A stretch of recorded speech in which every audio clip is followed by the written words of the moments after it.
اور آپ کو پتہ ہے کہ میں الحمدللہ جھوٹ نہیں بولتا. سیاست کے لیے جھوٹ بولنا بھی کوئی بات ہے؟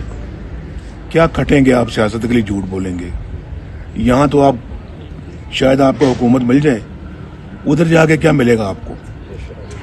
عوام کو دھوکہ دیں, غلط باتیں کریں, جھوٹ بولیں اور غلط کمٹمنٹ کریں, غلط وعدے کریں, سبز باغ دکھائیں, اور پھر قومی سطح پہ یہ کام کریں. آپ قوم کو دھوکہ دیں اور پھر یہ توقع کریں کہ اللہ معاف کر دے گا. اللہ معاف نہیں کرتا. اللہ کیسے معاف کر دے گا بھائی؟ میں نے اگر راجہ صاحب کے کوئی 5,000 روپے بھی اگر دینے ہوں گے, جب تک میں ان کو دوں گا نہیں, یہ میرا گناہ اللہ معاف نہیں کرے گا. میں نے کسی کے ساتھ دھوکہ کیا ہے, فراڈ کیا ہے, جال سازی کی ہے, میں ہیرا پھیری کی ہے, اور اس کو میں نے اس کے حق سے محروم کیا ہے, تو میں کہوں جناب میں روز استغفر اللہ کرتا ہوں, دن میں 500 دفعہ پڑھتا ہوں, استغفر اللہ پڑھتا ہوں, اللہ نے مجھے معاف کر دیا. کیسے اللہ نے معاف کر دیا؟ اگر زندگی میں آپ نے نمازیں نہیں پڑھی,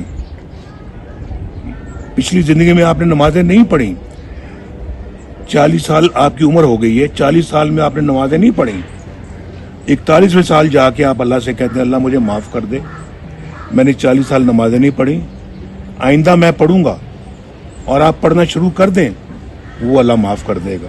حقوق العباد نہیں ہوتے, حقوق اللہ کے حق, اللہ کے جو حق ہے وہ معاف ہو جاتے ہیں, لیکن انسانوں کے ساتھ جو آپ سلوک کرتے ہیں تو وہ غلط سلوک کرتے ہیں, وہ معاف نہیں ہوتا, وہ اللہ معاف نہیں کرتا.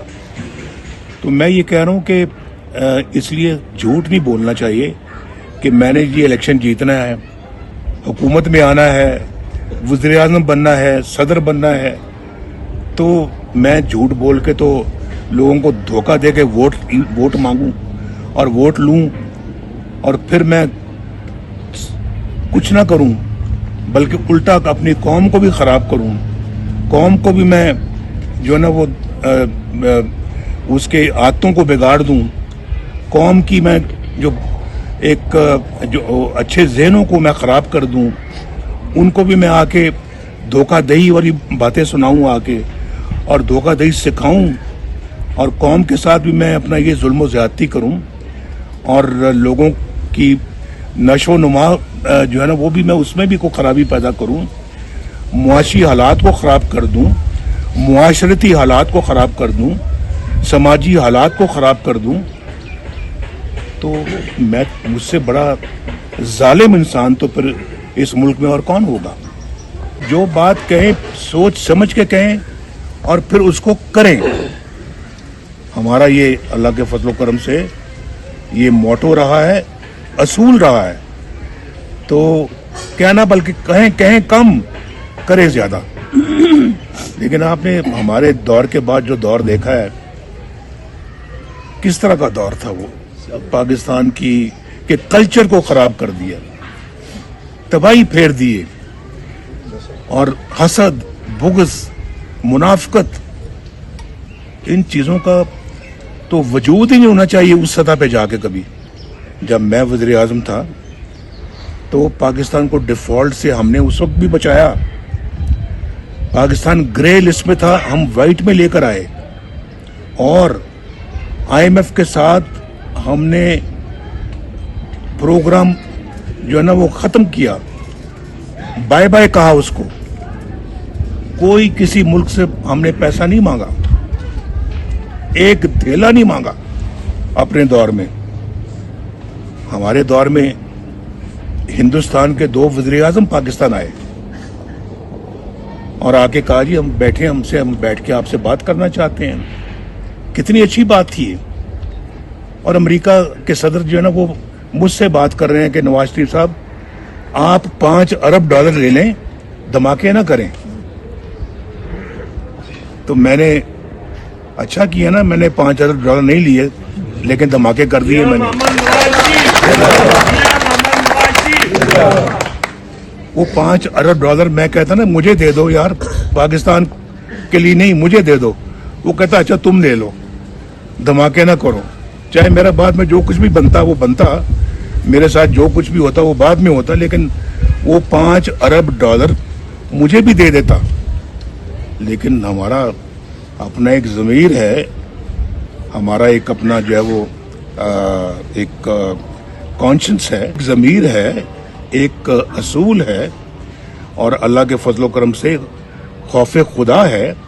عوام کی بہتری اور اس کی خوشحالی کا ایک خواب لے کے ہم پھر رہے ہیں, وطن سے محبت, اور وطن سے محبت ہے, اور اس ملک کی مٹی سے محبت ہے. ہم کیسے جو ہے وہ یہ کام کر لیتے؟ تو لیکن سوچنے والوں نے یہ نہیں سوچا بھائی نواز شریف کے خلاف کچھ اور نہیں مل رہا, بھائی کچھ ملے ہیں تو وہ نہیں ملا, چلو اس کو بیٹے سے تنخواہ لینے پہ فارغ کر دو. تنخواہ نہیں لی, اس کو فارغ کر دو.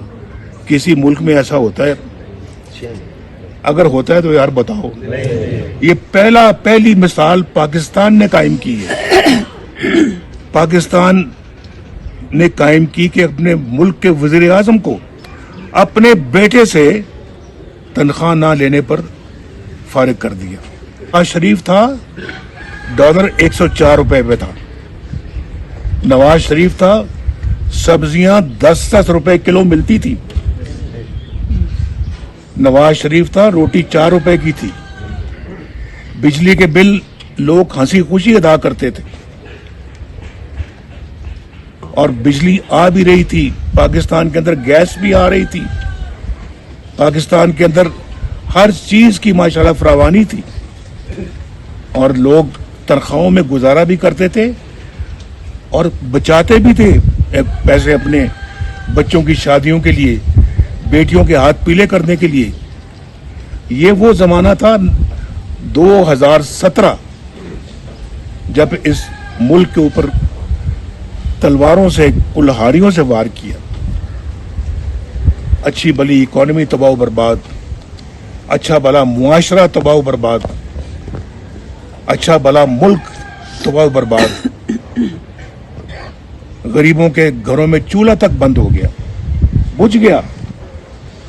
پوچھیں لوگوں سے جا کے کس طرح سے زندگی بسر کر رہے ہیں وہ. آج زیادہ تر لوگ تو اس ملک میں غریب ہیں, اللہ تعالیٰ ان سب پہ رحم کرے.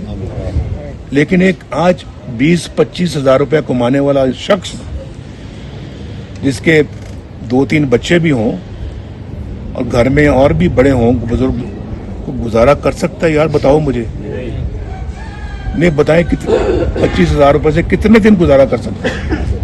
کتنے دن چلتا ہے یہ؟ 1 ہفتہ؟ ٹھیک کہہ رہے ہیں آپ, ٹھیک کہہ رہے ہیں.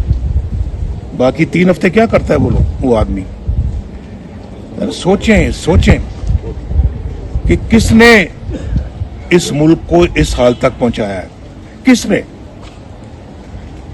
یہ سوچنے والی باتیں ہیں, بہت سوچنے والی باتیں ہیں. کس نے پہنچایا ہے؟ بڑا ظلم کیا ہے ان لوگوں نے پاکستان کے ساتھ, بہت بھاری ظلم کیا ہے. اور قصے کہانیاں تو آپ سن رہے ہیں ان کے بارے میں, اب بھی سن رہے ہیں آپ. یہ کردار تھا ان لوگوں کا, یہ کردار تھا.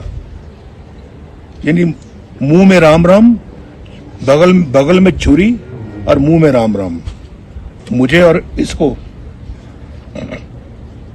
مریم کو جیل میں رکھنا تھا, الیکشن اس کو جتوانا تھا, اس کے بعد الیکشنوں میں دھاندلی کرنی تھی اور اس کو پاور میں لانا تھا. یہ تھا منصوبہ, لب لباب یہ تھا. مجھے نکالنے کا مقصد یہ تھا. بیٹے سے تنخواہ نہ لینے کا نکالنے کا سبب یہ تھا. یہ اگر وہی مومنٹم, وہی سپیڈ, وہی اپنا جو ہے وہ ہمارا ترقی کرنے کا جو پروگرام تھا, جو ترقی ملک میں لانے کا پروگرام تھا, اگر وہ آج تک چل رہا ہوتا, چلتا رہتا, کوئی خلل نہ آتا, تو اندازہ کریں کہ آپ کہاں ہوتے, یہ ملک کہاں ہوتا. ایک 1990 میں آیا میں, 1993 میں فارغ, چلو جی گھر جاؤ.